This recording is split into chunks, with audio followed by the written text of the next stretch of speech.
Hello and welcome to our video, how to perform a joint test using a Plugger Products multi-size joint tester. Once you unpack your joint tester, you'll find all the parts on the screen. The tester, the wheel kits, and the test panel. On the tester you'll see that the inflation port, the test port, and the all thread for adjusting the wheel kits have already been installed. We're going to go ahead and get started setting up the wheel kits. Drop your flat washers over that have come in a little package with your wheel kits.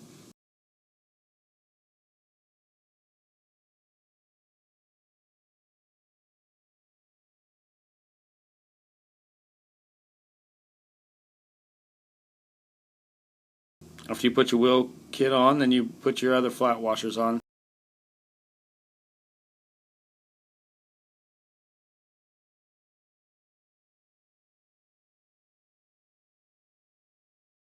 Okay, you're going to crank those. I just started those, but you're going to crank those all the way down. And then you're going to do the other side the same. You're going to crank it down so that the wheel kit is snug against the bottom nut. Securing the wheel kit only hand tight will allow for easy final adjustment once inside the pipe. But once you get it tight, we're going to go ahead and measure to find our center point. It's 24-inch wide tester, 12 inches our center point. There's our test port. We need that to line up over the joint. So we're going to come out 12 inches from our joint, and that's where the edge of the tester will sit. This is just a mark in 3 points at 12 o'clock, 8 o'clock, and 4 o'clock. And that's so you know where to place your tester as you go through the pipe.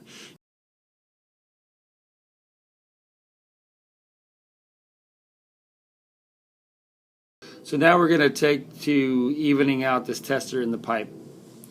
The way you adjust it is, in this case, the tester has to go up. Okay, we have to raise the tester, which means we have to lower the wheels. You have to lower the bottom nuts in order to crank down the top nuts, and that pushes the wheels down, which lifts the tester. You want to be at the center point of the pipe, or even a little bit below the pipe. You never, in any circumstance, you want to have your tester higher than halfway centered in the pipe. If it's too high, the pressure from the bladder will push down on the wheel kit and either push the wheel kit through the pipe, or it'll damage the wheel kit and it'll make it so the tester doesn't work right. You adjust these in the front and the back so that way it stays level, the tester stays level. Equal distance from the base of the tester to the bottom of the wheel kit in the front and back will ensure that the tester is level.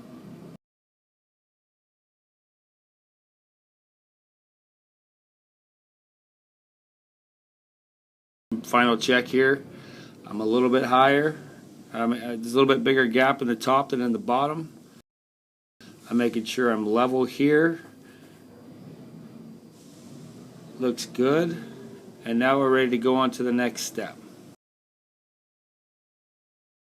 That top port is just a purge port for the water test that we're not doing in this case. That would release the air as the water comes into the line. But the hoses for the test panel hook up. There's two hoses. One's male, one's female. You can't get them backwards. You can't hook them up wrong. After you hook those up, make sure they're snug. You roll your tester into place. I'm going to roll it into where we're going to do our test.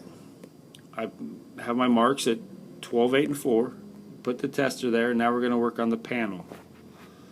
You hook up your air supply to the air in port, and then you decide if you're doing an air test or a water test on the test media select knob. We're doing an air test.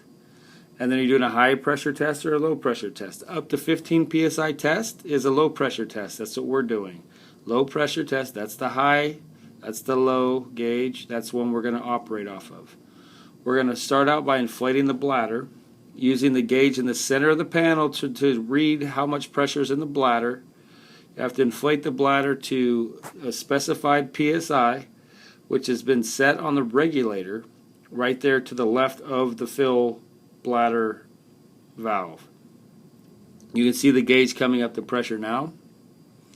When it gets to pressure, we're going to turn off the bladder fill gauge and the bladder fill valve. So the gauge is set, the pressure's in the bladder, now we're ready to do our test. The test cavity valve, remember we're going to watch the gauge on the top right. We're going to turn it to fill. It'll come up fairly rapidly. We're doing a 10 psi test in this case. It's going to fill the void, or the cavity. Once it gets to 10 psi, this is also a regulated air supply, so it's going to come up somewhat fast, but not so fast.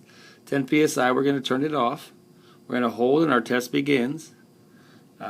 Whatever your variances are, whatever your requirements are, is what you have to stay within. In our case, we lost about a half a psi in about 10 seconds. So, for the sake of the video, we passed. First thing you do after you pass is you release the pressure in the test cavity. You always release the pressure in the test cavity prior to deflating the bladder. Otherwise, you can damage the equipment, and then it'll be inoperable at that point.